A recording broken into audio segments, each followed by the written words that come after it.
두 아이가 회장님, 입양 기록입니다. 왜 이제야? 3년 전 사건과 연결될 가능성이 높습니다. 아저씨가 날 찾았어요? 미안하다 지우야. 너무 늦었지. 이 사연은 손녀와 똑같이 생긴 아이를 본 회장님의 이야기입니다. 구독과 좋아요를 눌러주시고 어디서 듣고 계신지 알려주세요. 두 손 모아 여러분의 행운을 소망합니다. 할아버지, 저 오늘 저랑 똑같이 생긴 아이를 봤어요. 진짜 똑같아요. 식탁 위로 은식기가 부딪히는 소리만이 조용히 울렸습니다. 샹들리에 아래 긴 테이블 양끝에 앉은 할아버지와 손녀. 그 사이에 놓인 음식들은 정갈했지만 두 사람 사이의 거리는 그보다 훨씬 멀었습니다. 서아는 포크를 내려놓은 채 할아버지 쪽으로 고개를 들고 있었습니다. 11살 서아의 표정에는 묘한 긴장이 서려 있었습니다. 강준혁의 손이 멈췄습니다. 냅킨을 쥔 손에 힘이 들어갔습니다. 하지만 그는 아무렇지 않은 듯 물잔을 들어 올렸습니다. 세상에 닮은 사람 많단다. 서아는 고개를 저었습니다. 앞머리를 귀 뒤로 넘기며 더 가까이 몸을 기울였습니다. 아니에요. 학원 가는 길에 슈퍼 앞에서 봤는데 처음엔 유리창에 비친 제 모습인 줄 알았어요. 강준혁은 물을 한 모금 삼키고 잔을 내려놓았습니다. 시선은 여전히 손녀에게 고정되어 있었습니다. 그래서 서아는 손가락으로 식탁 모서리를 톡톡 두드렸습니다. 그 애도 저를 봤어요. 몇 초 동안 서로 쳐다봤어요. 근데 갑자기 옆에 있던 할머니가 그의 손목을 확 잡아 끌더니 급하게 가버렸어요. 강준혁은 포크를 집어들었습니다. 손끝에서 미세한 떨림이 일었지만 그는 침착하게 고기를 잘랐습니다. 바쁜 사람들 많지. 그럴 수도 있어. 서아는 입술을 삐죽 내밀었습니다. 더 이상 말하지 않았지만 표정에는 여전히 무언가 걸려있는 듯한 기색이 역력했습니다. 그녀는 다시 포크를 들어 샐러드를 찔렀습니다. 강준혁은 겉으로는 식사를 계속했지만 머릿속에서는 오래된 기억 하나가 천천히 떠올랐습니다. 27년 전 공원에서 사라진 딸, 은지. 그 이름을 떠올리는 것만으로도 가슴 한쪽이 무너져 내렸습니다. 식사가 끝나고 서아가 자리를 뜬 뒤 강준혁은 홀로 식탁에 남았습니다. 샹들리의 불빛이 은식기에 반사되어 흔들렸습니다. 그는 손으로 관자놀이를 눌렀습니다. 깊은 한숨이 새어나왔습니다. 이틀 뒤 서아는 또다시 할아버지를 찾아왔습니다. 이번에는 저녁 식사 전이었습니다. 강준혁은 거실 소파에 앉아 신문을 읽고 있었습니다. 서아가 가방을 맨 채 현관문을 열고 들어서자 그는 신문을 접어 옆에 내려놓았습니다. 학원 끝났니? 서아는 고개를 끄덕이며 소파 맞은편에 앉았습니다. 가방을 무릎 위에 올려놓고 끈을 만지작거렸습니다. 할아버지 또 봤어요. 강준혁의 눈빛이 순간적으로 흔들렸습니다. 하지만 그는 침착하게 입을 열었습니다. 어디서? 서아는 가방 끈을 꽉 쥐었습니다. 버스 정류장이요. 학원 끝나고 집에 오는 길이었어요. 그 애도 정류장에 서 있었어요. 강준혁은 소파 등받이에 팔을 올리고 몸을 살짝 기울였습니다. 혹시 같은 학교 학생 아닐까? 서아는 단호하게 고개를 저었습니다. 아니에요. 우리 학교 애들은 다 알아요. 게다가 그 애는 교복도 안 입고 있었어요. 그냥 평범한 옷이었어요. 근데 정말 이상한 게 강준혁은 앞으로 몸을 숙였습니다. 뭐가? 서아는 잠시 머뭇거리다 작은 목소리로 이어갔습니다. 그의 옆에 있던 할머니가 저를 보더니 깜짝 놀라는 표정을 지었어요. 그리고 그의 손목을 세게 잡아당기면서 버스도 안 타고 반대 방향으로 급하게 가버렸어요. 강준혁은 턱에 손을 괴고 창밖을 바라봤습니다. 저녁 하늘이 어둑해지고 있었습니다. 아파트 불빛들이 하나둘씩 켜지기 시작했습니다. 서아야. 서아는 할아버지를 올려다봤습니다. 그냥 우연일 거야. 세상에는 닮은 사람이 많단다. 너무 신경 쓰지 마. 서아는 고개를 끄덕였지만 표정은 여전히 석연치 않았습니다. 그녀는 천천히 자리에서 일어나 방으로 향했습니다. 계단을 올라가는 발소리가 점점 멀어졌습니다. 강준혁은 혼자 남은 거실에서 한동안 움직이지 않았습니다. 신문을 다시 집어들었지만 글자는 눈에 들어오지 않았습니다. 그는 신문을 무릎 위에 내려놓고 눈을 감았습니다. 27년.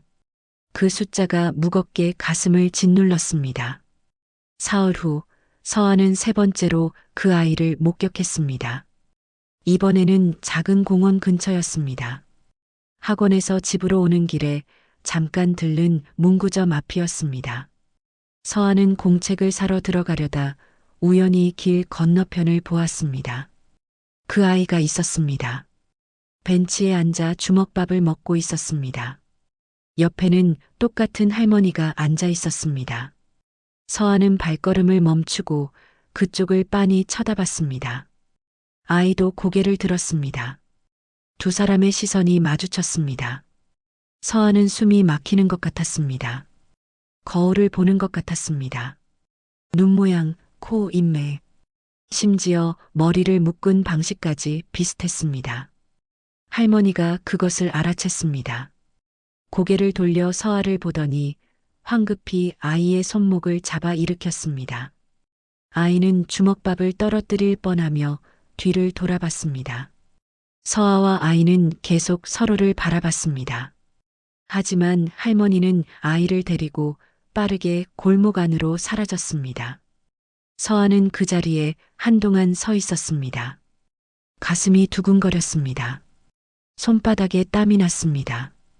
그날 밤 서아는 다시 할아버지를 찾아갔습니다. 이번에는 서재였습니다.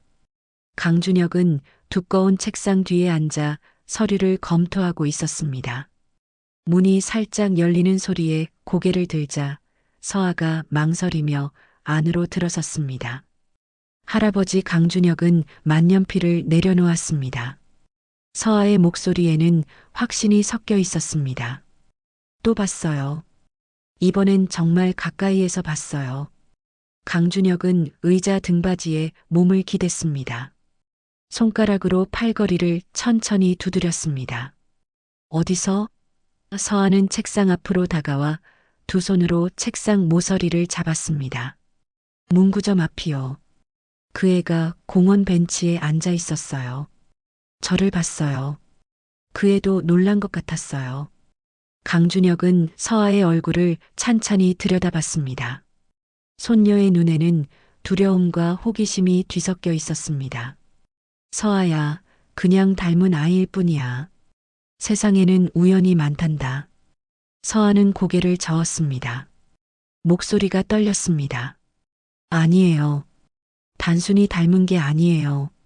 진짜 저랑 똑같아요. 할아버지, 혹시 저한테 쌍둥이 동생이 있었던 거예요? 강준혁은 숨을 깊이 들이마셨습니다. 그는 천천히 고개를 저었습니다. 아니다. 내 엄마는 너 하나만 낳으셨어. 서아는 입술을 깨물었습니다. 더 묻고 싶었지만 할아버지의 표정이 평소보다 더 굳어 있었습니다. 그녀는 조용히 서재를 나갔습니다.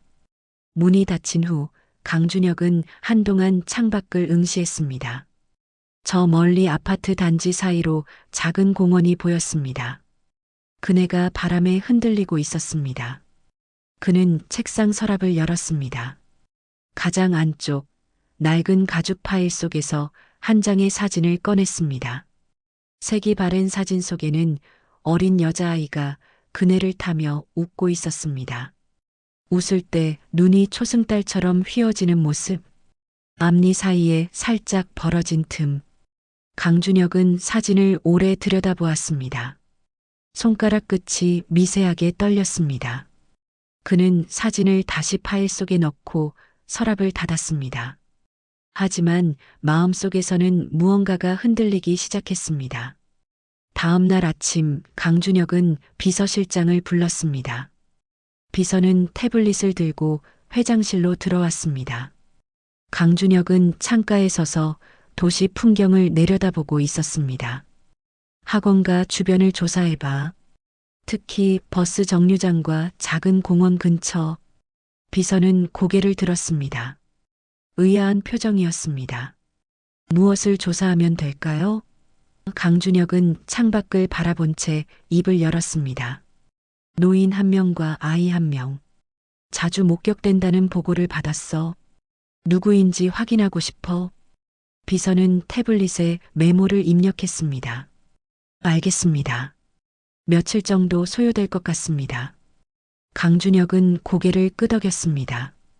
비서가 나간 후 그는 다시 창밖을 바라봤습니다. 구름이 천천히 움직이고 있었습니다. 이틀 후 비서가 첫 보고를 가져왔습니다. 비서는 태블릿 화면을 넘기며 조심스럽게 입을 열었습니다. 작은 공원 근처에서 노인과 아이가 자주 목격됩니다. 아이의 나이는 대략 11살 정도로 추정되고요. 노인은 70대 후반으로 보입니다.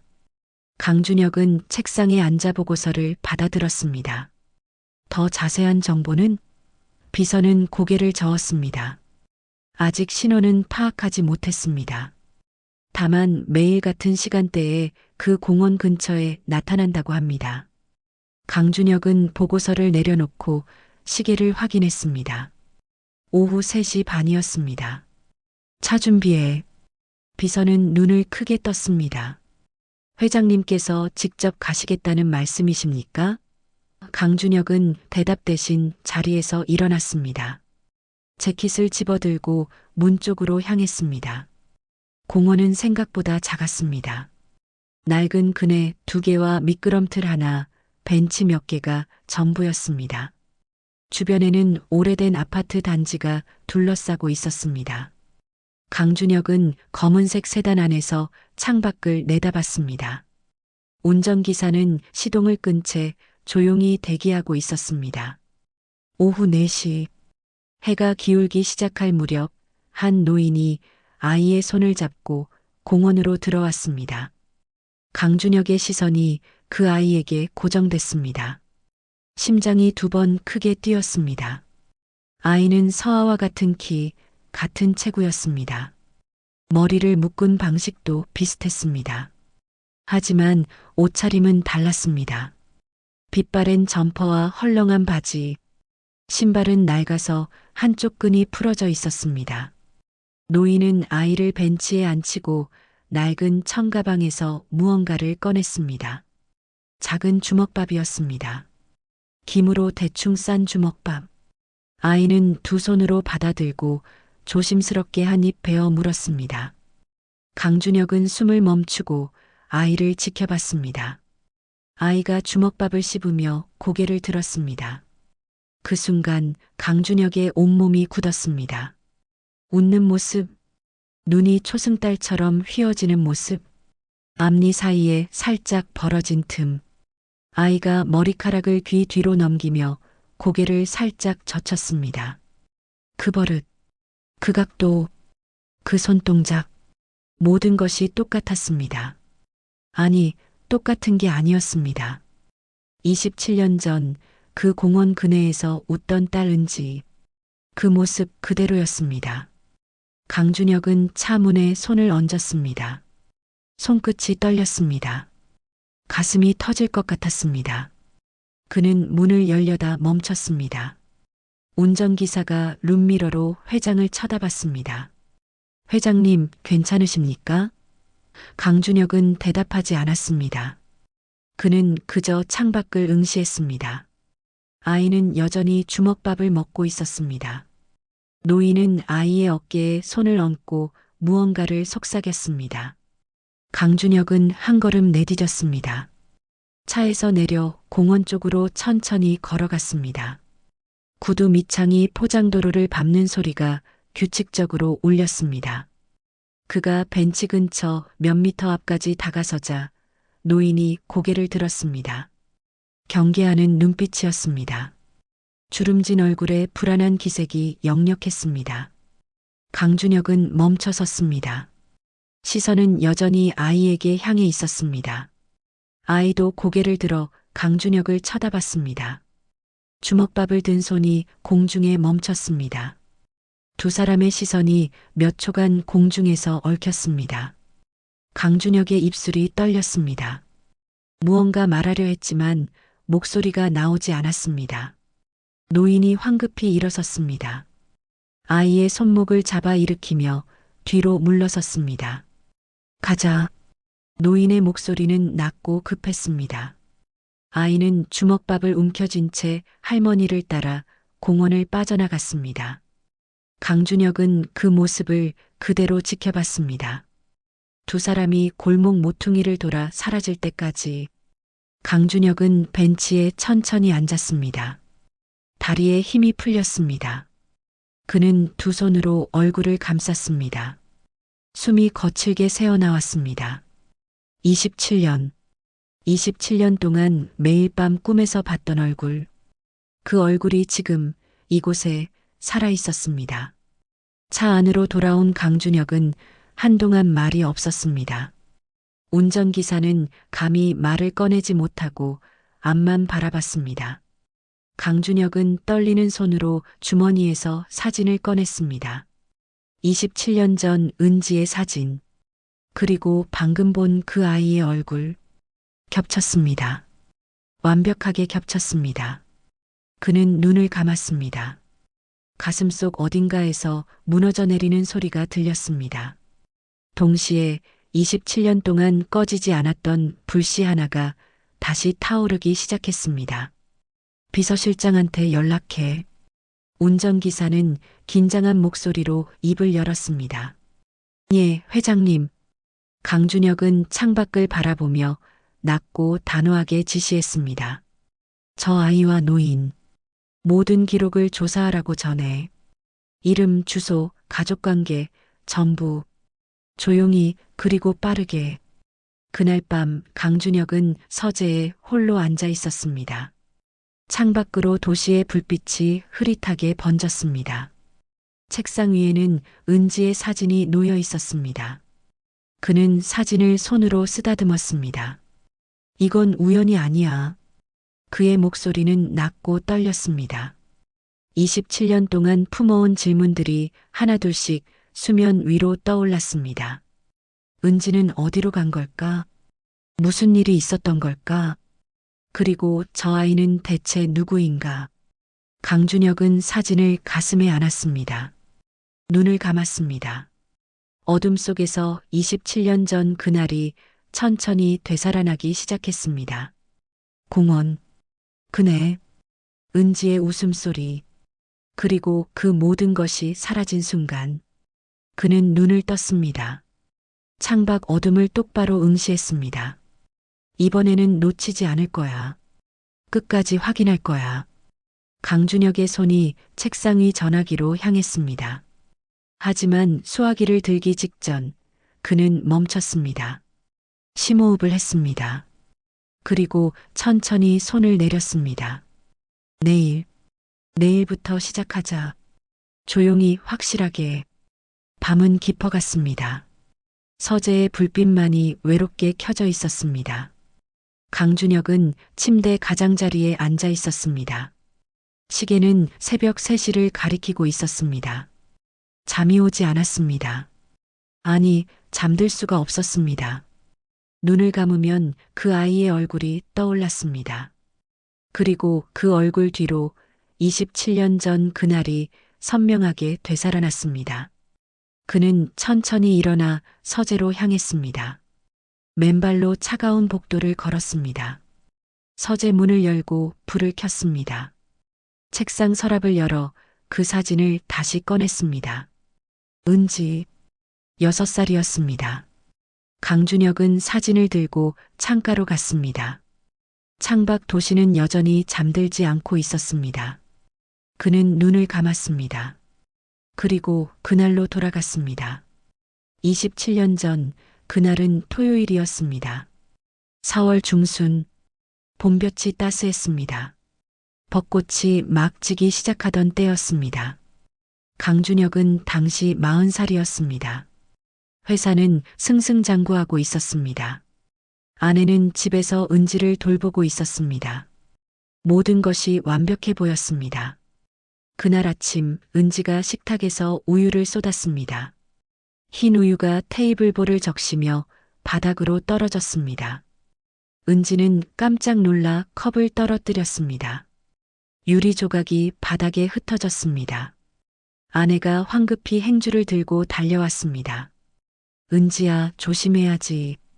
은지는 눈물을 글썽이며 고개를 숙였습니다. 미안해요. 강준혁은 신문을 내려놓고 딸을 바라봤습니다. 은지의 작은 손이 떨리고 있었습니다. 그는 자리에서 일어나 은지 옆에 무릎을 꿇었습니다. 괜찮아. 실수는 누구나 하는 거야. 은지가 고개를 들었습니다. 눈물이 볼을 타고 흘러내렸습니다. 강준혁은 손수건으로 딸의 눈물을 닦아줬습니다. 아빠 화났어요? 강준혁은 고개를 저으며 은지의 머리를 쓰다듬었습니다. 아니야. 전혀. 은지가 웃었습니다. 눈이 초승달처럼 휘어지며 앞니 사이의 틈이 살짝 보였습니다. 그 웃음이 강준혁의 가슴을 따뜻하게 만들었습니다. 오후 2시 강준혁은 서재에서 전화를 받고 있었습니다. 중요한 계약건이었습니다. 상대방은 까다로웠고 협상은 길어졌습니다.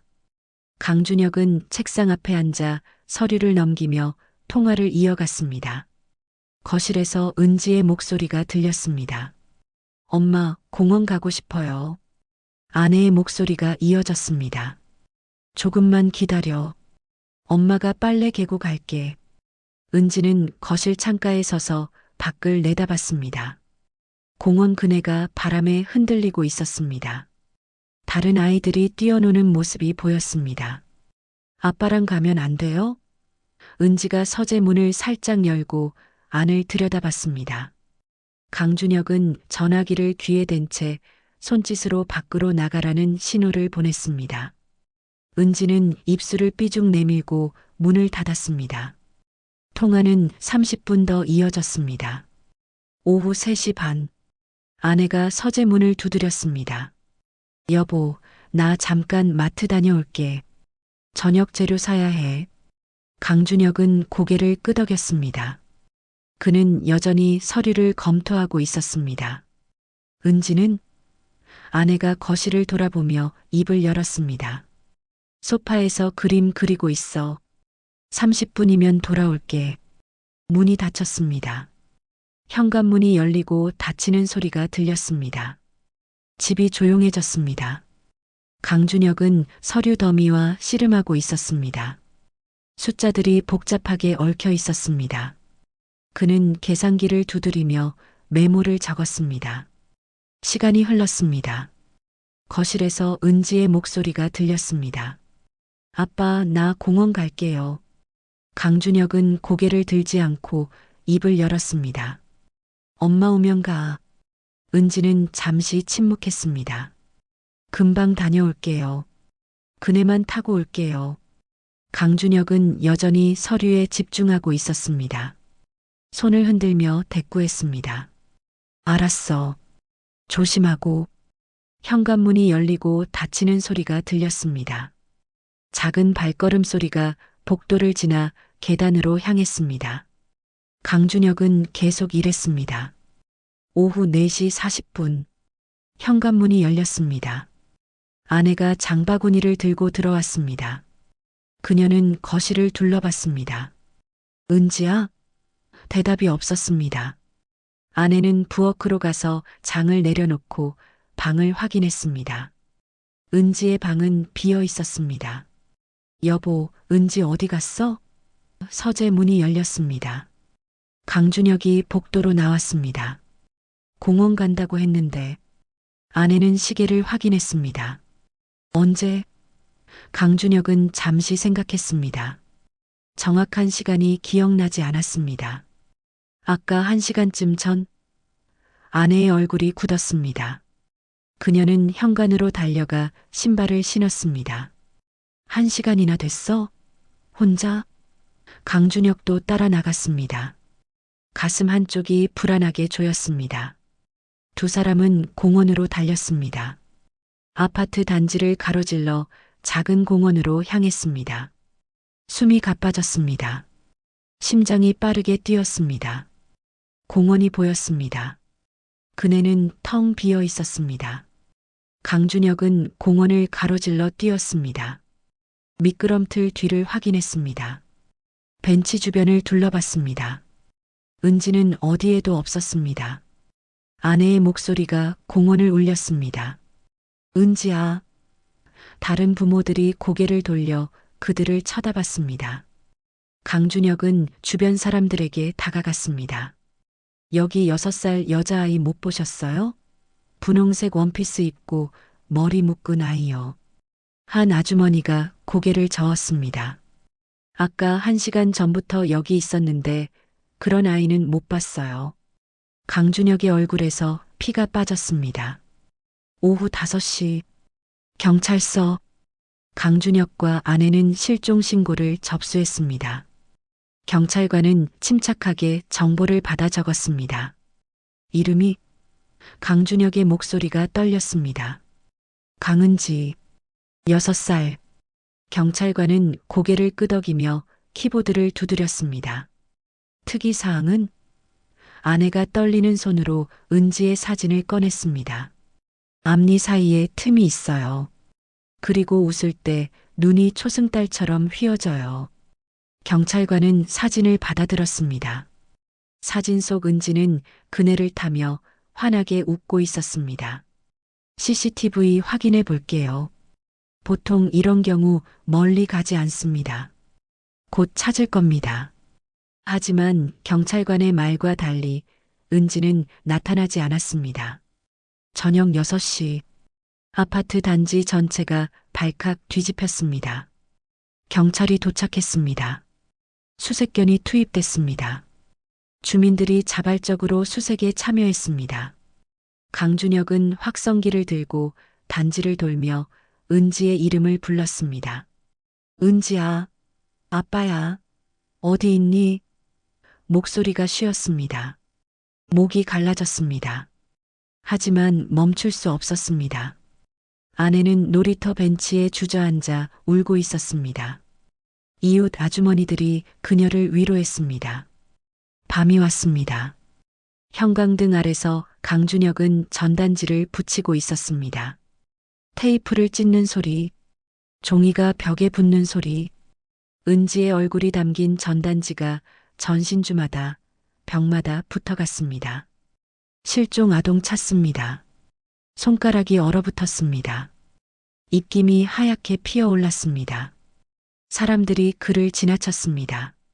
누군가는 전단지를 흘끗 보고 고개를 저었습니다. 누군가는 아예 보지 않았습니다. 강준혁은 밤새 전단지를 붙였습니다. 새벽이 될 때까지. 일주일이 지났습니다. 경찰은 CCTV 영상을 분석했습니다. 은지가 아파트를 나서는 모습은 포착됐습니다. 하지만 공원으로 가는 길목에서 영상이 끊겼습니다. 사각지대였습니다. 그 이후 은지의 모습은 어디에도 없었습니다. 형사가 강준혁의 집을 방문했습니다. 형사는 소파에 앉아 수첩을 펼쳤습니다. 강준혁과 아내는 건너편에 앉아 있었습니다. 아내의 눈은 붉게 부어 있었습니다. 주변 인물 조사는 끝났습니다. 특이사항은 없었어요. 형사는 수첩을 덮으며 한숨을 쉬었습니다. 솔직히 말씀드리면 이런 경우 첫 48시간이 중요합니다. 일주일이 지나면 강준혁이 끊었습니다. 그만하십시오. 형사는 입을 다물었습니다. 잠시 침묵이 흘렀습니다. 계속 수색하겠습니다. 하지만 현실적으로 강준혁은 자리에서 일어났습니다. 주먹을 불끈 쥐었습니다. 제 딸을 찾아주십시오. 그게 당신들이 할 일 아닙니까? 형사는 고개를 숙이고 일어났습니다. 현관으로 향했습니다. 문 앞에서 그는 돌아봤습니다. 최선을 다하겠습니다. 문이 닫혔습니다. 강준혁은 현관문을 바라보며 그 자리에 서 있었습니다. 아내는 소파에서 소리 없이 울고 있었습니다. 한 달이 지났습니다. 수색은 점점 축소됐습니다. 경찰의 방문도 뜸해졌습니다. 전단지는 비에 젖어 찢어졌습니다. 사람들은 더 이상 은지에 대해 이야기하지 않았습니다. 강준혁은 매일 밤 공원을 찾았습니다. 텅 빈 그네 앞에 서서 한참을 서 있었습니다. 바람이 그네를 흔들었습니다. 삐걱거리는 소리가 어둠 속에 울렸습니다. 은지야 어디 있니? 대답은 없었습니다. 그네만이 계속 흔들렸습니다. 강준혁은 벤치에 앉았습니다. 주머니에서 은지의 사진을 꺼냈습니다. 사진 속 은지는 여전히 웃고 있었습니다. 하지만 그 웃음은 이제 강준혁을 찌르는 칼날이 되었습니다. 미안해. 아빠가 미안해. 그의 목소리는 떨렸습니다. 눈물이 뺨을 타고 흘러내렸습니다. 1년이 지났습니다. 강준혁의 결혼 생활은 무너졌습니다. 아내는 은지를 잃은 충격에서 벗어나지 못했습니다. 두 사람은 서로를 바라볼 수 없었습니다. 은지의 빈자리가 너무 컸습니다. 결국 아내는 집을 떠났습니다. 강준혁은 혼자 남았습니다. 회사는 계속 돌아갔습니다. 그는 일에 매달렸습니다. 하지만 밤이 되면 서재에 앉아 은지의 사진을 들여다봤습니다. 매일 밤 1시간씩, 2시간씩 사진은 점점 낡아갔습니다. 모서리가 닳았습니다. 색이 바랬습니다. 하지만 강준혁은 그 사진을 놓지 않았습니다. 놓을 수 없었습니다. 5년이 지났습니다. 강준혁은 여전히 은지를 찾고 있었습니다. 사설 탐정을 고용했습니다. 전국의 고아원을 뒤졌습니다. 실종 아동단체에 거액을 기부했습니다. 하지만 은지는 나타나지 않았습니다. 10년이 지났습니다. 주변 사람들은 포기하라고 권했습니다. 형사는 사건을 종결하자고 제안했습니다. 하지만 강준혁은 거절했습니다. 내 딸은 어딘가에 있습니다. 그는 여전히 믿고 있었습니다.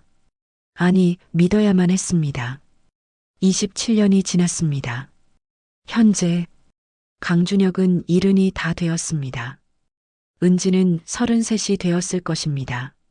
하지만 강준혁의 기억 속 은지는 여전히 6살이었습니다. 그네를 타며 웃던 그 모습 그대로 강준혁은 눈을 떴습니다. 서재의 창가에 서 있었습니다.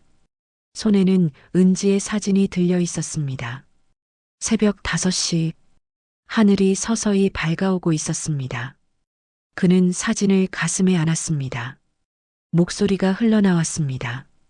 그날 나는 내 인생의 전부를 잃었다. 눈물이 사진 위로 떨어졌습니다. 그는 고개를 숙였습니다. 하지만 이제 혹시 모를 기회가 온 것 같구나. 강준혁은 사진을 다시 서랍에 넣었습니다. 그리고 천천히 책상 앞에 앉았습니다. 전화기를 들어 올렸습니다. 비서실장의 번호를 눌렀습니다. 신호음이 울렸습니다. 나야. 지금 당장 만나자. 할 일이 있어. 강준혁의 눈빛이 달라졌습니다. 27년 동안 꺼져 있던 무언가가 다시 타오르기 시작했습니다. 이번에는 놓치지 않을 것입니다. 끝까지 확인할 것입니다. 그 아이가 누구든 어떤 이유로든 반드시 진실을 밝혀낼 것입니다. 비서실장은 새벽 6시 회장실 앞에 도착했습니다. 문이 이미 열려 있었습니다. 안으로 들어서자 강준혁이 창가에 서 있었습니다. 뒷모습만 봐도 평소와 달랐습니다. 어깨에 긴장이 서려 있었습니다. 회장님, 급하게 부르셔서 왔습니다. 강준혁은 돌아서지 않았습니다. 창밖 새벽 하늘을 바라보며 낮게 입을 열었습니다. 그 노인과 아이, 신원 파악됐나? 비서실장은 태블릿을 켜며 책상 가까이 다가섰습니다. 아직 완전하지는 않습니다만 일부 정보는 확보했습니다. 강준혁이 천천히 돌아섰습니다. 눈빛이 날카로웠습니다. 말해봐. 비서실장은 태블릿 화면을 넘겼습니다. 노인의 이름은 박순자. 78세. 현재 구도심 쪽 연립주택에 거주하고 있습니다. 특이한 점은 강준혁이 책상에 손을 짚으며 앞으로 몸을 기울였습니다. 뭔가 비서실장은 화면을 확대하며 조심스럽게 말을 이었습니다. 공식적인 가족관계 기록이 거의 없습니다. 배우자 사망 기록은 있지만 자녀 기록이 애매합니다. 그리고 그 아이에 대한 정보는 강준혁의 턱에 힘이 들어갔습니다. 없다는 거지? 비서실장은 고개를 끄덕였습니다. 출생신고 기록을 찾을 수 없습니다. 학교 등록도 병원 기록도 없습니다. 마치 존재하지 않는 아이처럼 강준혁은 천천히 의자에 앉았습니다. 손가락으로 책상을 두드렸습니다. 규칙적인 소리가 조용한 방을 채웠습니다. 그럼 저 노인이 그 아이를 어떻게 키우고 있다는 거야? 학교도 안 보내고? 비서실장은 태블릿을 내려놓으며 입을 열었습니다. 인근 주민 증언으로는 아이를 거의 밖에 내보내지 않는다고 합니다. 가끔 장을 보러 나올 때나 공원에 잠깐 나오는 정도라고요. 강준혁은 눈을 가늘게 떴습니다. 뭔가 석연치 않았습니다. 수상했습니다.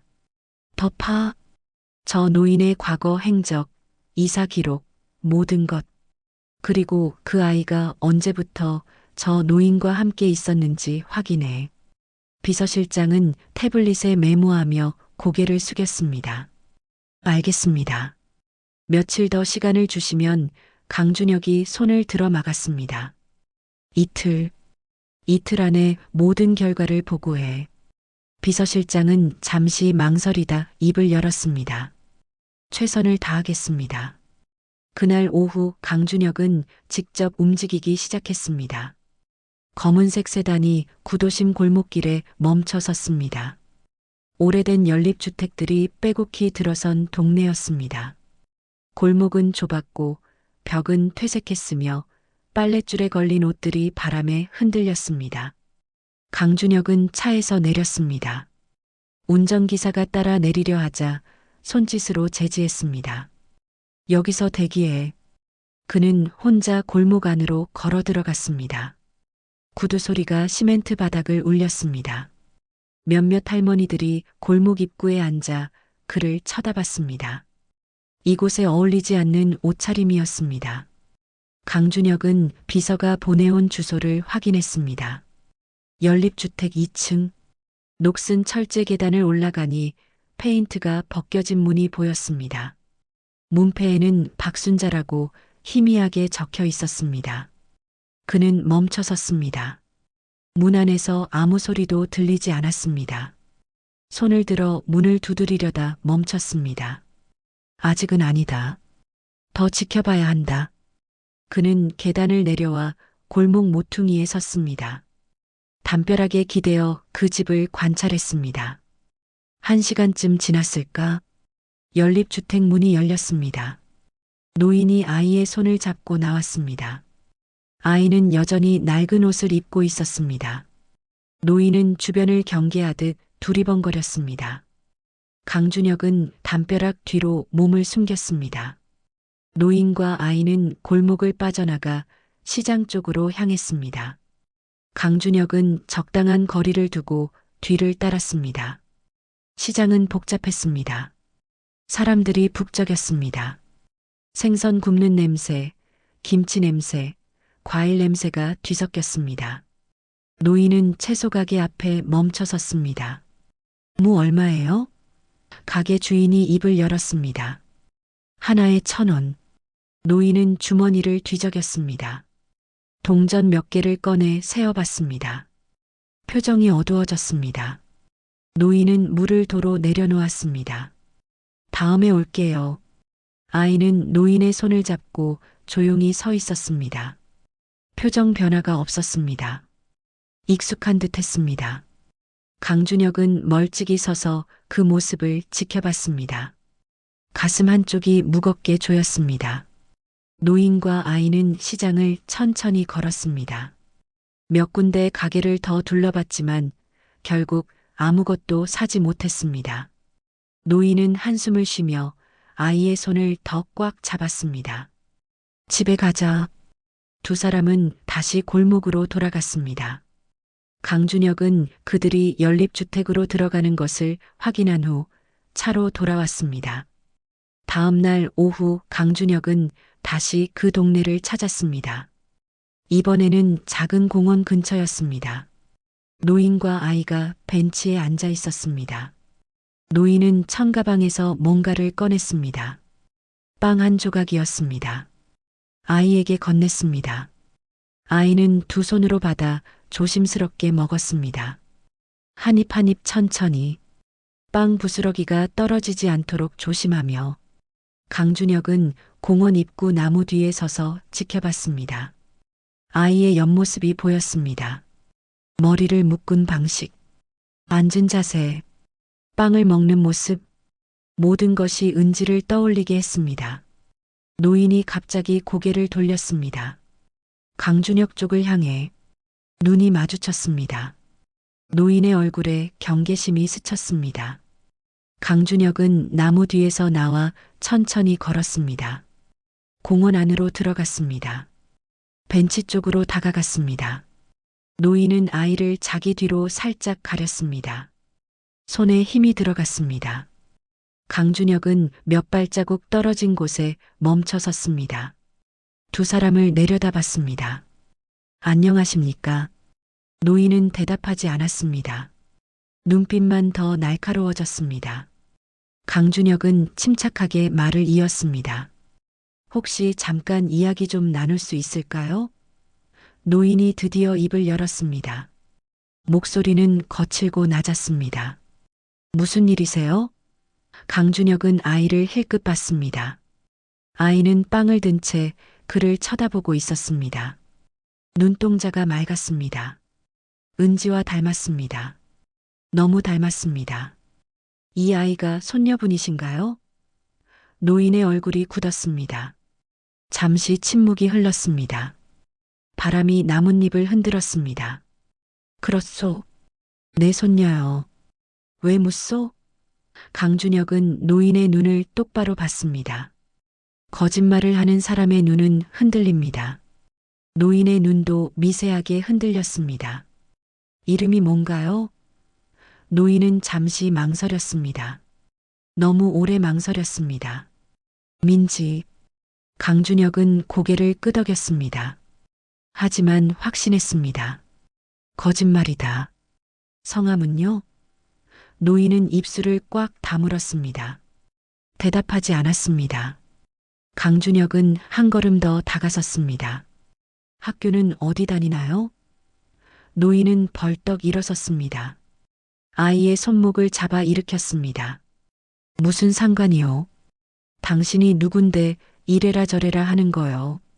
강준혁은 침착하게 입을 열었습니다. 그냥 궁금해서 여쭤본 겁니다. 저도 손녀가 있거든요. 이 아이랑 비슷한 또래입니다. 노인은 아이를 자기 뒤로 더 밀어냈습니다. 이제 가봐야겠소. 강준혁이 다시 입을 열었습니다. 혹시 이 아이 출생신고는 하셨습니까? 노인의 얼굴이 창백해졌습니다. 눈빛이 흔들렸습니다. 입술이 떨렸습니다. 그건 강준혁은 한 걸음 더 다가섰습니다. 목소리는 여전히 차분했지만 압박감이 실렸습니다. 주민등록은요? 학교 등록은요? 예방접종 기록은요? 노인은 대답하지 못했습니다. 뒷걸음질 쳤습니다.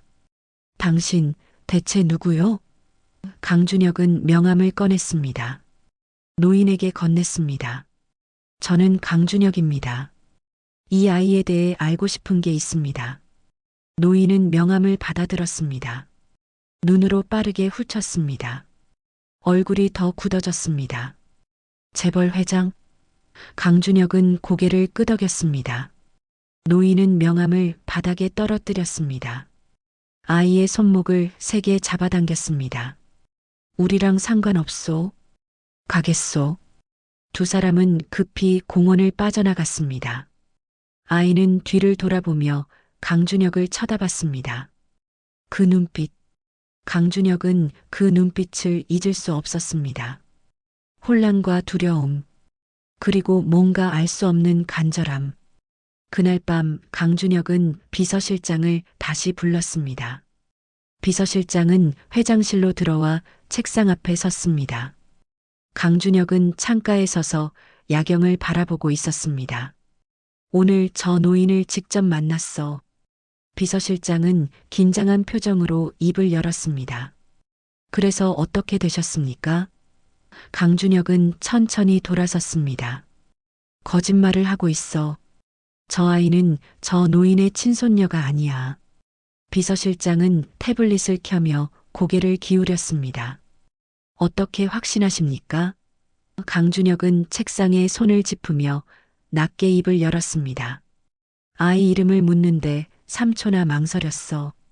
출생 신고 여부를 물으니 얼굴이 새하얘졌어.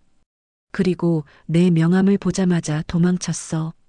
비서실장은 고개를 끄덕이며 메모했습니다. 강준혁은 의자에 앉아 두 손을 깍지 꼈습니다. 눈빛이 날카로웠습니다.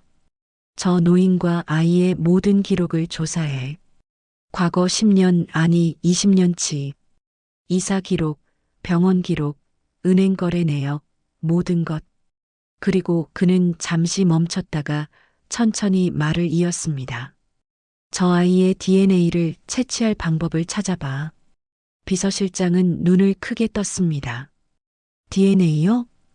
강준혁은 고개를 끄덕였습니다. 물컵이든 머리카락이든 뭐든 좋아. 조용히 합법적으로. 비서실장은 잠시 망설이다 고개를 숙였습니다. 알겠습니다. 며칠 후 강준혁은 다시 그 동네를 찾았습니다. 이번에는 슈퍼 앞이었습니다. 노인과 아이가 슈퍼에서 나오는 것이 보였습니다. 작은 봉지 하나를 들고 있었습니다. 강준혁은 길 건너편에서 지켜봤습니다. 노인은 주변을 경계하며 빠르게 걸었습니다. 아이는 노인의 손을 잡고 따라갔습니다. 갑자기 아이가 발을 헛디뎠습니다. 비틀거렸습니다. 봉지를 떨어뜨릴 뻔했습니다. 노인이 아이의 손목을 세게 잡아당겼습니다. 조심해. 몇 번을 말해야 알아듣니? 목소리가 날카로웠습니다. 짜증이 섞여 있었습니다. 아이는 고개를 숙였습니다. 작아졌습니다. 강준혁의 손이 주먹으로 쥐어졌습니다. 뭔가 잘못됐습니다. 확실히 잘못됐습니다. 그는 길을 건너 두 사람 앞을 막아섰습니다. 노인은 깜짝 놀라 멈춰섰습니다.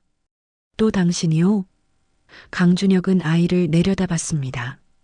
아이는 고개를 들어 그를 쳐다봤습니다. 눈에 물기가 맺혀 있었습니다. 강준혁은 노인을 똑바로 봤습니다. 이 아이를 제대로 돌보고 계십니까? 노인은 얼굴이 붉어졌습니다. 무슨 소리요? 내가 얼마나 고생하면서 키우는데. 강준혁은 한 걸음 더 다가섰습니다. 목소리는 낮았지만 힘이 실렸습니다. 고생하면서 키운다고 해서 아이를 함부로 대해도 된다는 뜻은 아닙니다. 노인은 뒷걸음질 쳤습니다. 당신이 무슨 권리로 강준혁이 끊었습니다. 저는 이 아이가 누구인지 알아낼 겁니다. 그리고 당신이 이 아이와 어떤 관계인지도. 노인의 얼굴에서 피가 빠졌습니다. 입술이 떨렸습니다. 헛소리 마시오. 강준혁은 명함을 다시 꺼냈습니다. 이 번호로 연락하십시오. 이야기할 게 많습니다. 노인은 명함을 받지 않았습니다. 아이를 데리고 급히 돌아서서 골목 안으로 사라졌습니다. 강준혁은 그 자리에 서서 두 사람의 뒷모습을 지켜봤습니다. 아이가 한 번 뒤를 돌아봤습니다. 눈이 마주쳤습니다. 그 눈빛에는 무언가가 담겨 있었습니다. 도움을 요청하는 듯한, 무언가를 말하고 싶은 듯한. 강준혁은 천천히 차로 돌아왔습니다. 조수석에 앉아 한숨을 깊게 내쉬었습니다. 운전기사가 조심스럽게 입을 열었습니다. 회장님, 괜찮으십니까? 강준혁은 창밖을 바라보며 입을 열었습니다. 빨리 움직여야 해. 저 아이에게 시간이 많지 않을 것 같아. 차는 천천히 출발했습니다. 강준혁은 주머니에서 은지의 사진을 꺼냈습니다. 사진 속 은지와 방금 본 그 아이의 얼굴이 겹쳤습니다. 이번에는 반드시 진실을 밝혀낼 거야. 그의 목소리는 단호했습니다. 27년 동안 놓쳤던 것을 이번에는 놓치지 않을 것입니다. 어떤 대가를 치르더라도. 비서실장은 일주일 만에 두꺼운 파일을 들고 회장실로 들어왔습니다. 강준혁은 책상 앞에 앉아 서류를 검토하고 있었습니다. 문 여는 소리에 고개를 들었습니다. 조사 결과입니다. 비서실장은 파일을 책상 위에 내려놓았습니다. 강준혁은 파일을 펼쳤습니다. 첫 장부터 찬찬히 읽어 내려갔습니다. 박순자, 78세.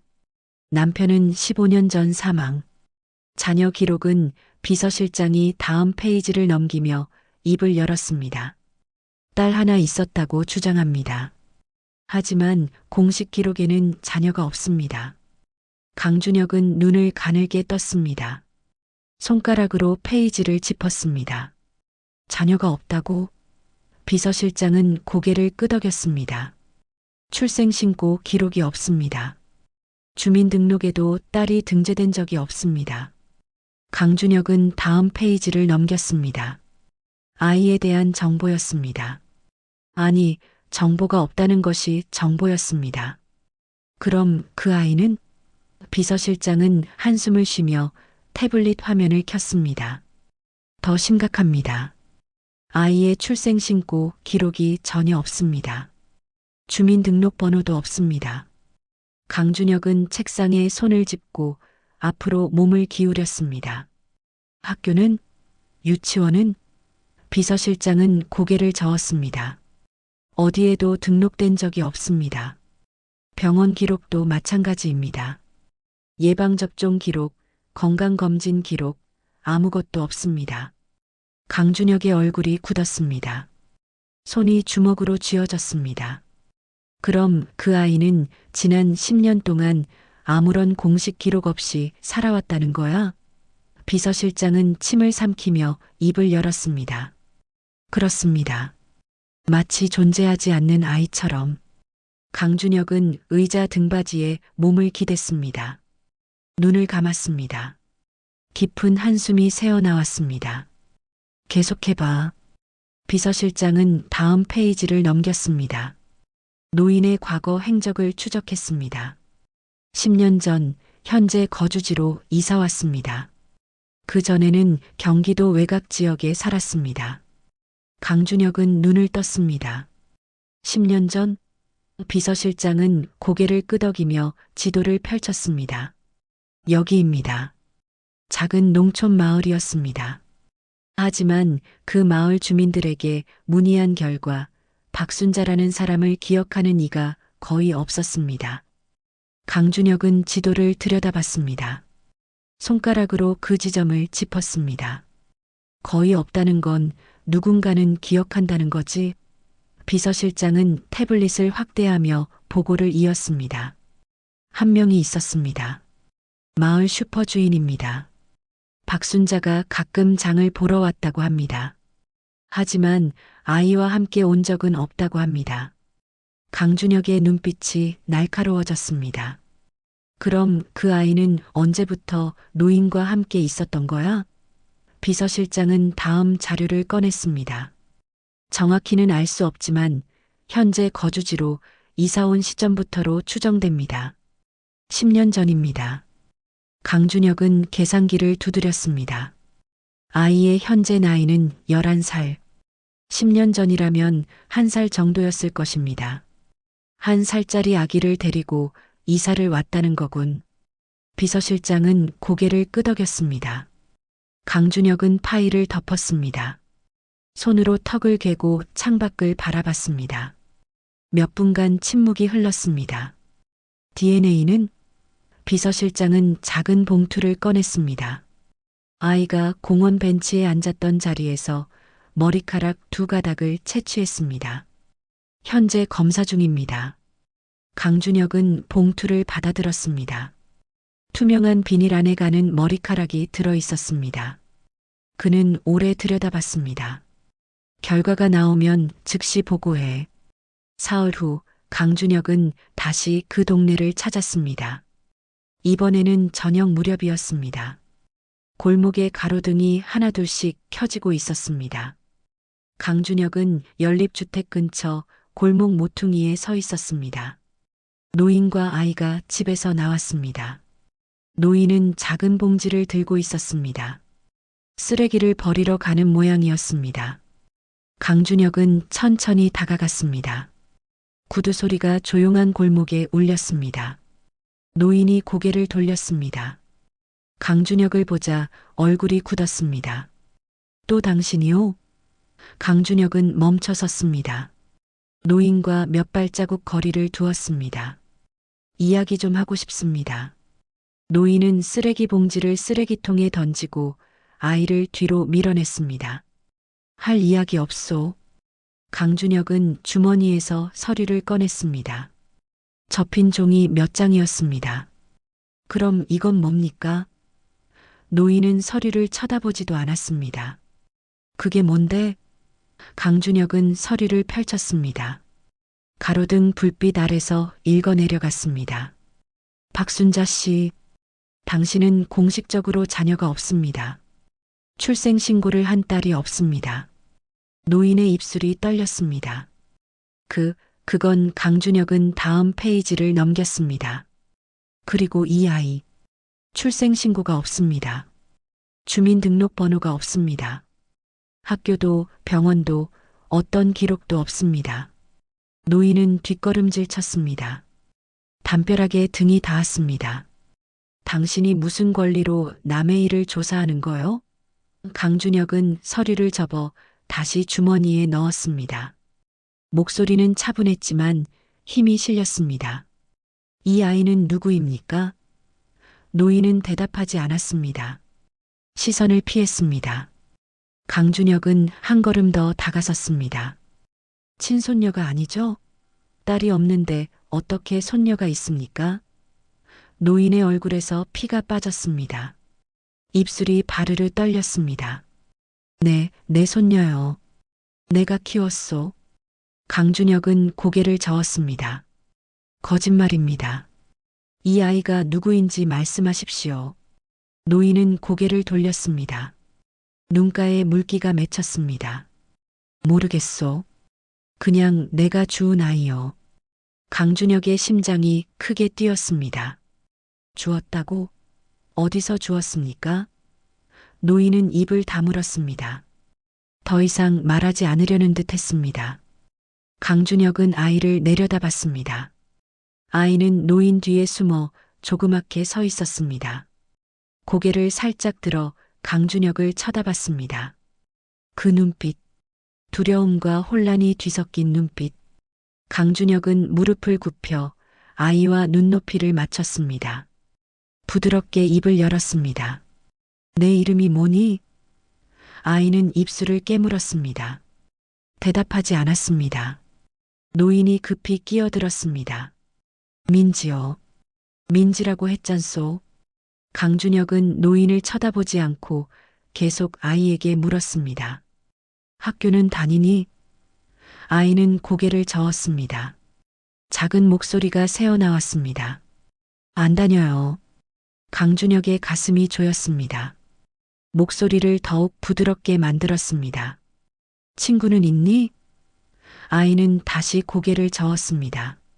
노인이 아이의 어깨를 잡아 뒤로 끌었습니다. 그만 물어보시오. 아이가 무서워하잖소. 강준혁은 천천히 일어섰습니다. 노인을 똑바로 봤습니다. 이 아이를 제대로 키울 수 없으면 도움을 받으십시오. 노인은 얼굴을 붉혔습니다. 무슨 소리요? 내가 10년 동안 키웠소. 강준혁은 아이를 다시 한번 봤습니다. 아이의 손등에 뭔가 보였습니다. 희미한 흉터였습니다. 화상 자국처럼 보였습니다. 강준혁의 숨이 멎었습니다. 은지도 왼손 손등에 화상 흉터가 있었습니다. 3살 때 뜨거운 물에 데였던 자국. 저 손은 노인은 아이의 손을 급히 감췄습니다. 넘어져서 다쳤소. 옛날에 강준혁은 뭔가 말하려다 멈췄습니다. 아니다. 지금은 아니다. 더 확실한 증거가 필요하다. 그는 명함을 다시 꺼냈습니다.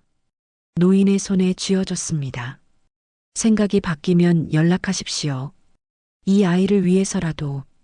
노인은 명함을 바닥에 던졌습니다. 필요 없소. 강준혁은 명함을 집어들었습니다. 다시 노인의 손에 쥐어줬습니다. 이번에는 더 강하게. 버리지 마십시오. 언젠가 필요할 겁니다. 그는 돌아섰습니다. 골목을 빠져나가기 전 한 번 더 뒤를 돌아봤습니다. 아이가 그를 바라보고 있었습니다. 작은 손을 들어 흔들 것 같았습니다. 하지만 노인이 아이의 손을 잡아 안으로 끌고 들어갔습니다. 문이 쾅 닫혔습니다. 강준혁은 한동안 그 자리에 서 있었습니다. 가슴이 답답했습니다. 다음 날 오전 비서실장이 급히 회장실로 들어왔습니다. 얼굴에 긴장이 가득했습니다. 손에는 봉투 하나를 들고 있었습니다. 회장님, DNA 검사 결과가 나왔습니다. 강준혁은 자리에서 벌떡 일어났습니다. 봉투를 받아들었습니다. 손이 떨렸습니다. 봉투를 뜯었습니다. 서류를 꺼내 읽기 시작했습니다. 첫 줄부터 눈에 들어왔습니다. 혈연관계 확률 99.8% 강준혁의 손에서 서류가 떨어졌습니다. 다리에 힘이 풀렸습니다. 의자에 주저앉았습니다. 비서실장이 급히 다가왔습니다. 회장님, 괜찮으십니까? 강준혁은 대답하지 않았습니다. 그는 떨리는 손으로 서류를 다시 집어들었습니다. 한 글자 한 글자 다시 읽었습니다. 혈연관계 확률 99.8% 피검사자 A라는 인물인 강준혁과 피검사자 B인 미상 아동은 조부와 손녀 관계일 가능성이 매우 높음. 강준혁의 눈에서 눈물이 흘러내렸습니다. 서류를 가슴에 안았습니다. 몸이 떨렸습니다. 은지의 아이야. 비서실장은 조용히 물러섰습니다. 회장에게 시간이 필요했습니다. 강준혁은 한동안 울었습니다. 27년 만에 흘리는 눈물이었습니다. 슬픔과 기쁨이 뒤섞인 눈물이었습니다. 그는 눈물을 닦고 천천히 일어섰습니다. 창가로 걸어가 도시를 내려다봤습니다. 은지는 어딘가에서 이 아이를 낳았어. 그리고 그 아이를 지키려 했어. 비서실장이 조심스럽게 입을 열었습니다. 그렇다면 은지 씨는 지금 어디에? 강준혁은 고개를 저었습니다. 모르겠어. 하지만 그 노인이 알고 있을 거야. 그는 책상으로 돌아와 전화기를 들어 올렸습니다. 법률팀 불러. 지금 당장. 그날 오후 강준혁은 법률팀과 긴 회의를 했습니다. 책상 위에는 서류들이 산더미처럼 쌓여 있었습니다. 변호사 3명이 회장실에 앉아 있었습니다. 한 변호사가 조심스럽게 입을 열었습니다.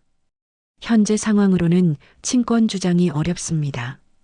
강준혁은 서류를 넘기며 고개를 들었습니다. 왜? 변호사는 안경을 고쳤으며 입을 이었습니다. 아이의 출생 신고가 되어 있지 않습니다. 공식적으로 존재하지 않는 아이입니다. 친권 문제 이전에 아이의 신원부터 확립해야 합니다. 강준혁은 책상을 탁 쳤습니다. 그럼 어떻게 하라는 거야? 다른 변호사가 끼어들었습니다. 일단 아동보호당국에 신고해야 합니다. 아이가 학교도 다니지 않고 의료 혜택도 받지 못하고 있다면 방임에 해당할 수 있습니다. 강준혁은 고개를 끄덕였습니다. 그렇게 하자. 당장 세 번째 변호사가 서류를 꺼냈습니다. 그리고 회장님, 은지 씨에 대한 조사도 병행해야 합니다. 은지 씨가 생존해 있는지, 사망했다면 사망 신고가 되어 있는지 확인해야 합니다. 강준혁의 얼굴이 굳었습니다. 은지, 딸은 지금 어디에 있을까? 살아있을까? 아니면 그는 생각을 멈췄습니다. 지금은 아이가 먼저다. 알았어. 모든 경로로 조사해. 병원 기록, 사망 기록, 실종 신고, 전부. 변호사들은 고개를 숙이고 자리에서 일어났습니다. 강준혁은 창가로 가서 도시를 내려다봤습니다. 저 멀리 구도심 쪽이 보였습니다. 그곳 어딘가에 아이가 있습니다. 은지의 아이, 자신의 손녀. 이건 단순한 가난한 가정의 문제가 아니야. 그는 주먹을 쥐었습니다. 더 깊이 들어가야 해. 은지에게 무슨 일이 있었는지, 그 아이가 어떻게 그 노인에게 간 건지 모든 걸 밝혀내야 해. 그의 눈빛은 단호했습니다. 27년 동안 찾지 못했던 진실. 이번에는 반드시 밝혀낼 것입니다. 밤이 깊어갔습니다. 회장실 불빛만이 외롭게 켜져 있었습니다. 강준혁은 은지의 사진과 DNA 검사 결과를 나란히 놓고 오래 들여다봤습니다.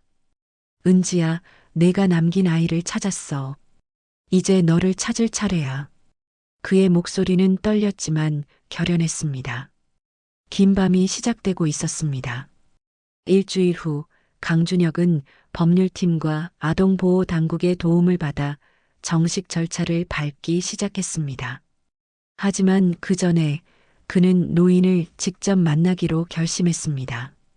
진실을 듣고 싶었습니다. 직접 저녁 6시 강준혁은 혼자 그 연립주택 앞에 섰습니다. 녹슨 계단을 올라 박순자의 문 앞에 섰습니다. 깊게 숨을 들이마시고 문을 두드렸습니다. 안에서 발걸음 소리가 들렸습니다. 문이 조금 열렸습니다. 노인이 문틈으로 얼굴을 내밀었습니다.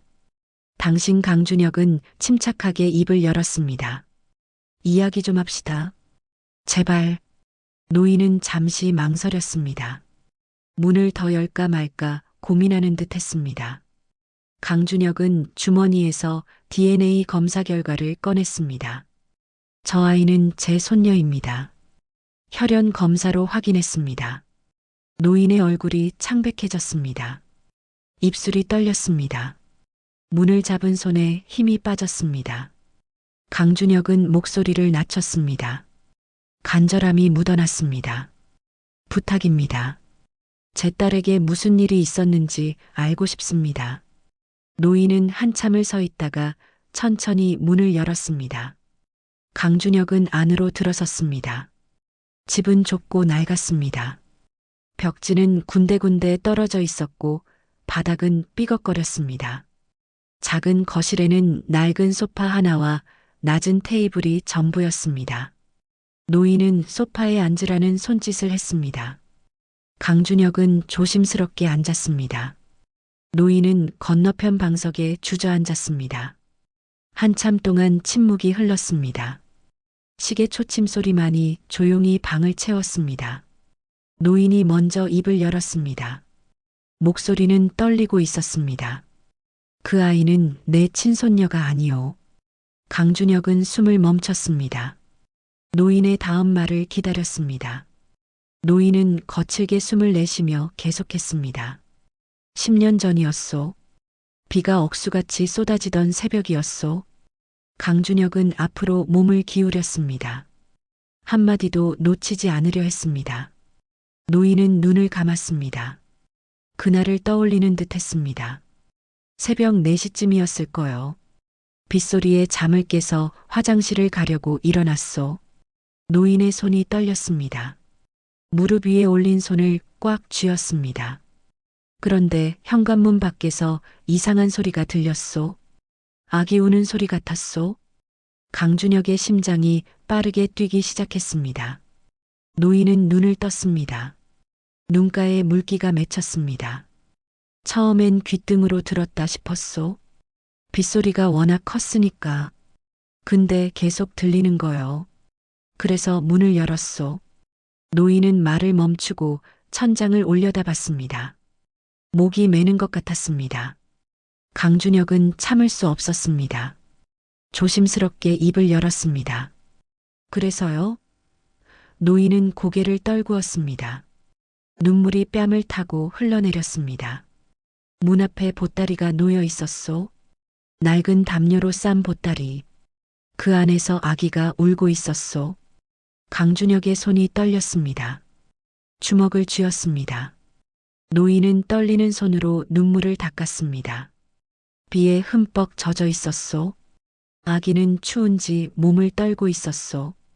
그래서 얼른 안으로 데려왔소. 강준혁은 목소리를 가다듬어 물었습니다. 그 보따리 안에 뭔가 더 있었습니까? 노인은 고개를 끄덕였습니다. 자리에서 천천히 일어났습니다. 안방으로 들어가더니 낡은 상자 하나를 들고 나왔습니다. 상자를 테이블 위에 내려놓았습니다. 뚜껑을 열었습니다. 안에는 낡은 아기 옷 몇 벌과 작은 담요가 들어 있었습니다. 노인은 상자 맨 밑에서 작은 종이 한 장을 꺼냈습니다. 손이 심하게 떨렸습니다. 이게 보따리 안에 있었소. 강준혁은 손을 뻗었습니다. 노인이 종이를 건넸습니다. 강준혁의 손도 떨렸습니다. 종이는 작았습니다. 손바닥만 했습니다.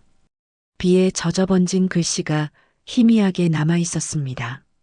강준혁은 종이를 두 손으로 받쳐들었습니다. 눈을 가늘게 뜨고 글씨를 읽으려 했습니다. 글씨는 흐릿했습니다. 물에 번져서 거의 알아볼 수 없었습니다. 하지만 몇 글자는 간신히 읽을 수 있었습니다. 은지의 아이입니다. 강준혁의 숨이 멎었습니다. 종이를 쥔 손에 힘이 들어갔습니다. 종이가 구겨졌습니다. 제발 부탁합니다. 그 아래 글씨는 완전히 지워져 있었습니다. 하지만 그 몇 글자만으로도 충분했습니다. 강준혁의 눈에서 눈물이 쏟아졌습니다. 종이를 가슴에 안았습니다. 몸이 앞으로 굽어졌습니다. 은지야, 은지야 목소리가 터져나왔습니다. 27년 동안 참아왔던 것들이 한꺼번에 무너졌습니다. 노인도 고개를 숙이고 울었습니다. 두 사람은 한동안 아무 말도 하지 못했습니다. 시간이 얼마나 흘렀을까? 강준혁은 눈물을 닦고 천천히 고개를 들었습니다. 종이를 다시 펼쳤습니다. 한 글자 한 글자 다시 읽었습니다. 은지의 아이입니다. 제발 부탁합니다. 딸의 마지막 메시지였습니다. 강준혁은 종이를 입술에 갖다 댔습니다. 눈을 감았습니다. 은지는 그때까지 살아 있었구나. 노인은 고개를 끄덕이며 말을 이었습니다. 처음엔 경찰에 신고하려 했소. 하지만 그 쪽지를 보고 망설였소. 강준혁은 종이를 내려다보며 입을 열었습니다. 왜요? 노인은 한숨을 깊게 쉬었습니다. 아기를 버린 게 아니라 맡긴 거라는 생각이 들었소. 그 절박한 글씨를 보니 어떤 사연이 있겠구나 싶었소. 강준혁은 고개를 들어 노인을 봤습니다. 노인은 계속 말했습니다. 그래서 며칠 기다렸소. 혹시 누가 찾으러 오나 싶어서.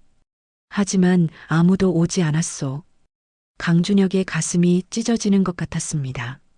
노인은 상자에서 아기 옷을 꺼냈습니다. 이것들도 보따리 안에 있었소. 옷 몇 벌이랑 기저귀 몇 장. 그게 전부였소. 강준혁은 옷을 받아들었습니다. 작은 면 옷이었습니다. 오래되어 색이 바랬지만 깨끗하게 빨아져 있었습니다. 그래서 제가 키우기로 했소.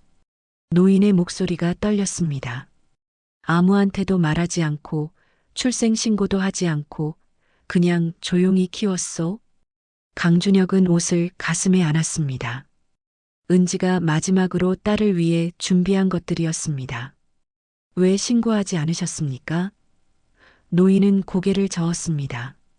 그 쪽지 때문이었소. 제발 부탁합니다라고 쓰여 있었소. 누군가에게 숨기고 싶어 하는 것 같았소. 신고하면 아기가 시설로 가거나 아니면 나쁜 사람들한테 갈까봐 무서웠소. 강준혁은 노인의 손을 잡았습니다. 주름진 손이었습니다. 거칠었습니다. 하지만 따뜻했습니다. 고맙습니다. 제 손녀를 지켜주셔서. 노인은 고개를 저었습니다. 눈물이 또 흘렀습니다. 미안하오. 제대로 키우지 못했소. 가난해서 학교도 못 보내고 강준혁은 노인의 손을 더 꽉 잡았습니다. 아닙니다. 살려주신 겁니다. 그것만으로도 충분합니다. 두 사람은 한동안 손을 잡고 있었습니다. 말없이. 잠시 후 강준혁은 조심스럽게 입을 열었습니다. 혹시 그날 밤 다른 건 보지 못하셨습니까? 아기를 두고 간 사람이라든지. 노인은 고개를 저었습니다. 비가 너무 많이 와서 아무것도 안 보였소. 그리고 새벽이라 사람도 없었소. 강준혁은 턱을 쓸어내렸습니다. 생각에 잠겼습니다. 그 동네는 어디였습니까? 노인은 주소를 말했습니다. 강준혁은 기억했습니다. 경기도 외곽. 비서가 조사한 그 마을이었습니다. 왜 그 동네에 살고 계셨습니까? 노인은 창밖을 바라보며 입을 열었습니다.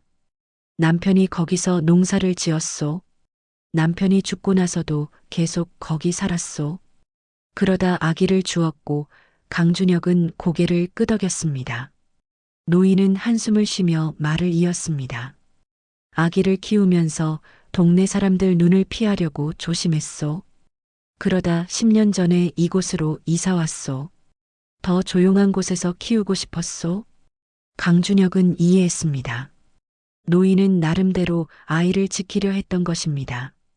아이 이름은 뭐라고 부르셨습니까? 노인은 잠시 망설이다 입을 열었습니다. 민지라고 불렀소. 그 쪽지에 은지라고 쓰여 있어서 비슷한 이름으로 지었소. 강준혁의 가슴이 뜨거워졌습니다. 노인도 나름대로 은지를 기억하려 했던 것입니다. 앞으로 어떻게 하실 겁니까? 노인은 고개를 떨궜습니다. 손을 떨었습니다. 모르겠소. 제가 키울 수 있을지. 나이도 많고 돈도 없고. 강준혁은 노인의 손을 다시 잡았습니다. 제가 돕겠습니다. 아이는 제 손녀입니다. 제가 책임지겠습니다. 노인은 고개를 들었습니다. 눈에 두려움이 섞여 있었습니다. 그럼 아이를 데려가실 겁니까? 강준혁은 잠시 생각했습니다. 아이를 당장 데려가고 싶었습니다. 하지만 아이 입장에서는 노인이 유일한 가족이었습니다. 천천히 생각하겠습니다. 우선은 아이를 제대로 된 환경에서 키울 수 있도록 돕고 싶습니다. 노인은 안도하는 표정을 지었습니다. 강준혁은 자리에서 일어섰습니다. 쪽지를 조심스럽게 접었습니다. 이것 좀 가져가도 되겠습니까? 노인은 고개를 끄덕였습니다. 가져가시오. 원래 당신 딸이 쓴 거니까. 강준혁은 쪽지를 주머니에 넣었습니다. 은지의 마지막 메시지. 평생 간직할 것입니다. 문 앞에서 강준혁은 돌아섰습니다. 내일 다시 오겠습니다. 아이를 만나고 싶습니다. 노인은 고개를 끄덕였습니다. 알겠소. 강준혁은 집을 나와 차에 올랐습니다. 운전기사가 시동을 걸었습니다. 회장님, 어디로 가시겠습니까? 강준혁은 대답하지 않았습니다. 주머니에서 쪽지를 꺼내 다시 펼쳤습니다. 은지의 아이입니다. 제발 부탁합니다. 그는 눈을 감았습니다. 딸의 목소리가 들리는 것 같았습니다. 아빠, 미안해요. 하지만 이 아이만은 지켜주세요. 강준혁의 눈에서 눈물이 흘렀습니다. 그렇다면 은지는 그때까지 살아있었단 말인가? 그는 쪽지를 가슴에 안았습니다. 차 안은 조용했습니다. 도시의 불빛이 창밖으로 스쳐 지나갔습니다. 강준혁은 알았습니다. 이제 다음 단계로 넘어가야 한다는 것을, 은지를 찾아야 한다. 딸에게 무슨 일이 있었는지 알아내야 한다. 그리고 그 아이 자신의 손녀를 제대로 된 삶으로 돌려놓아야 한다. 긴 밤이 시작되고 있었습니다. 하지만 이제 희망의 불빛이 보이기 시작했습니다. 다음 날 아침 강준혁은 비서실장과 법률팀을 소집했습니다. 회의실 테이블에는 서류들이 펼쳐져 있었습니다. 강준혁은 창가에 서서 도시를 내려다보고 있었습니다. 은지를 찾아야 합니다. 비서실장이 태블릿을 켜며 입을 열었습니다. 10년 전 기록부터 조사하겠습니다. 병원, 행정기록, 사망신고 여부 전부. 강준혁은 돌아서서 테이블에 다가왔습니다. 손으로 테이블을 짚으며 낮게 말했습니다. 그 마을 근처 병원들부터 시작해 노인이 아기를 발견한 시점, 그 전후로 출산 기록이 있는지 확인해. 법률팀장이 끼어들었습니다. 신원 미상으로 처리된 기록도 찾아보겠습니다. 강준혁은 고개를 끄덕였습니다. 모든 가능성을 열어둬. 빠르게. 일주일이 흘렀습니다. 비서실장은 두꺼운 파일을 들고 회장실로 들어왔습니다. 얼굴에 긴장이 서려 있었습니다. 회장님 찾았습니다. 강준혁은 자리에서 벌떡 일어났습니다. 비서실장이 파일을 책상 위에 내려놓았습니다. 10년 전 그 마을에서 30km 떨어진 곳에 작은 병원이 있었습니다. 지금은 폐업했지만 당시 기록이 남아 있었습니다. 강준혁은 파일을 펼쳤습니다. 손이 떨렸습니다. 비서실장이 페이지를 넘기며 입을 이었습니다. 10년 전 5월 23일, 신혼 미상의 여성이 응급실로 실려왔습니다. 출산 직전이었습니다. 강준혁의 숨이 거칠어졌습니다. 페이지를 넘겼습니다. 여성은 극도로 쇠약한 상태였습니다. 영양실조, 탈수, 빈혈. 제대로 산전 관리를 받지 못한 것으로 보입니다. 강준혁은 기록을 읽어 내려갔습니다. 글자들이 눈에 제대로 들어오지 않았습니다. 비서실장은 다음 페이지를 넘겼습니다. 아기는 무사히 태어났습니다. 여아 2.6kg. 하지만 산모는 강준혁은 페이지를 잡은 손에 힘이 들어갔습니다. 종이가 구겨졌습니다. 출산 후 과다출혈로 사망했습니다. 응급처치를 했지만 소용없었습니다. 강준혁의 다리에서 힘이 빠졌습니다. 의자에 주저앉았습니다. 눈을 감았습니다. 비서실장은 조심스럽게 계속했습니다. 신원 확인이 되지 않아 무연고 사망자로 처리됐습니다. 아기는 보건소에 인계됐고 그 후 기록이 끊깁니다. 강준혁은 눈을 떴습니다. 목소리가 떨렸습니다. 그 여자가 은지라는 증거는? 비서실장은 다른 서류를 꺼냈습니다. 당시 당직 간호사를 찾아냈습니다. 지금은 은퇴했지만 기억하고 있었습니다.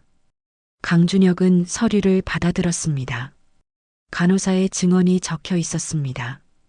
20대 후반으로 보이는 여성, 긴 머리, 왼손 손등에 오래된 화상 흉터, 웃을 때 앞니 사이에 틈이 있었다고 합니다. 강준혁의 손이 멈췄습니다. 화상 흉터, 앞니 사이 틈, 은지였습니다. 틀림없었습니다. 그리고 이것도 있습니다. 비서실장이 봉투를 꺼냈습니다.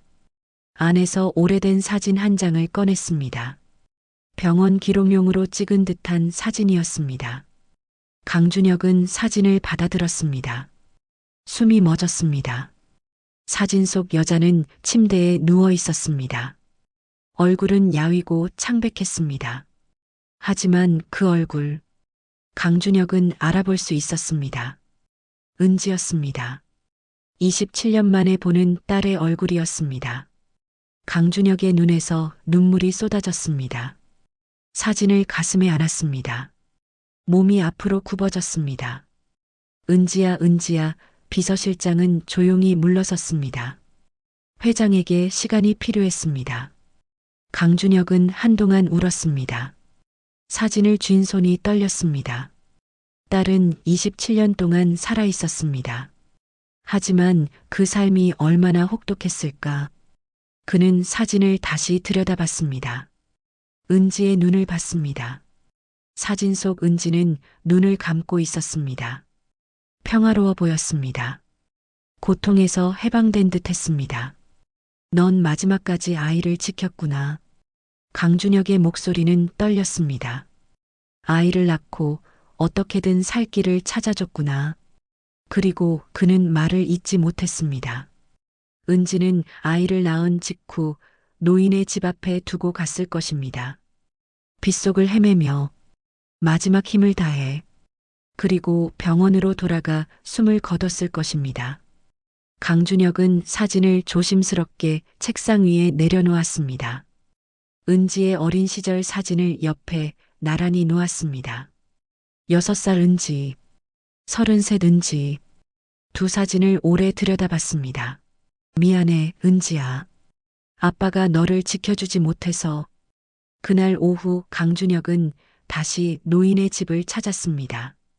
이번에는 손에 작은 봉투를 들고 있었습니다. 계단을 올라 문을 두드렸습니다. 노인이 문을 열었습니다. 강준혁을 보자 조금 놀란 표정을 지었습니다. 또 오셨소? 강준혁은 고개를 끄덕였습니다. 아이를 만나러 왔습니다. 노인은 잠시 망설이다 문을 활짝 열었습니다. 거실에는 아이가 바닥에 앉아 종이에 그림을 그리고 있었습니다. 강준혁이 들어서자 아이는 고개를 들었습니다. 두 사람의 시선이 마주쳤습니다. 강준혁은 천천히 다가가 아이 앞에 무릎을 꿇었습니다. 눈높이를 맞췄습니다. 안녕. 아이는 대답하지 않았습니다. 그저 강준혁을 빤히 쳐다봤습니다. 강준혁은 봉투에서 사진 한 장을 꺼냈습니다. 어린 은지의 사진이었습니다. 아이에게 보여줬습니다. 이 사람 알아? 아이는 사진을 들여다봤습니다. 고개를 저었습니다. 강준혁은 미소를 지었습니다. 눈가에 눈물이 맺혔습니다. 이 사람은 내 엄마야. 아이의 눈이 커졌습니다. 사진을 더 가까이 들여다봤습니다. 강준혁은 목소리를 부드럽게 만들었습니다. 그리고 나는 내 할아버지야. 진짜 할아버지. 아이는 강준혁을 쳐다봤습니다. 그리고 다시 사진을 봤습니다. 손을 뻗어 사진을 만졌습니다. 엄마 작은 목소리였습니다. 처음 듣는 목소리였습니다. 강준혁의 가슴이 뜨거워졌습니다. 그래, 내 엄마. 너를 정말 많이 사랑했단다. 아이는 사진을 두 손으로 받아들었습니다. 오래 들여다봤습니다. 강준혁은 노인을 쳐다봤습니다. 노인은 벽에 기대서서 그 모습을 지켜보고 있었습니다. 눈가가 붉어져 있었습니다. 강준혁은 다시 아이에게 시선을 돌렸습니다. 앞으로 할아버지가 너를 돌볼 거야. 학교도 보내주고 친구들도 사귈 수 있게 해줄게. 아이는 고개를 들었습니다. 눈에 물기가 맺혔습니다. 저도 학교 갈 수 있어요? 강준혁은 고개를 끄덕였습니다. 눈물이 흘렀습니다. 그럼, 당연하지. 아이가 처음으로 웃었습니다. 눈이 초승달처럼 휘어졌습니다. 앞니 사이 틈이 보였습니다. 은지와 똑같은 웃음이었습니다. 강준혁은 아이를 꼭 안았습니다. 아이는 처음에는 뻣뻣했지만 곧 강준혁의 품에 몸을 맡겼습니다. 앞으로 할아버지가 지켜줄게. 약속해. 한 달이 흘렀습니다. 강준혁은 법적 절차를 밟기 시작했습니다. 아이의 출생신고를 했습니다. 강민지, 은지의 딸이라는 뜻으로 지은 이름이었습니다. 노인과도 긴 대화를 나눴습니다. 노인은 아이를 포기하고 싶지 않았지만 아이의 미래를 위해 양육권을 넘기기로 했습니다. 대신 강준혁은 노인이 원할 때마다 아이를 만날 수 있도록 했습니다. 민지는 새 학교에 등록했습니다. 처음에는 적응하기 힘들어 했습니다. 10년 동안 집에만 있었던 아이였습니다. 하지만 시간이 지나며 조금씩 변해갔습니다. 강준혁은 손녀 서아에게도 모든 것을 설명했습니다. 서아는 처음에는 혼란스러워했지만 곧 민지를 받아들였습니다. 두 아이는 닮았습니다. 자매처럼 보였습니다. 어느 날 저녁 강준혁의 저택 식탁에 네 사람이 앉았습니다. 강준혁, 서아, 민지, 그리고 노인. 샹들리에 불빛이 따뜻하게 식탁을 비췄습니다. 예전처럼 차갑지 않았습니다. 서아가 민지에게 반찬을 건넸습니다. 이거 맛있어. 먹어봐. 민지는 조심스럽게 받아 먹었습니다. 천천히 씹었습니다. 아직도 음식을 아끼는 습관이 남아 있었습니다. 노인은 조용히 앉아 아이들을 바라봤습니다. 눈가에 미소가 번졌습니다. 강준혁은 모두를 둘러봤습니다. 가슴이 뭉클했습니다. 오늘 할아버지가 너희에게 해줄 이야기가 있어.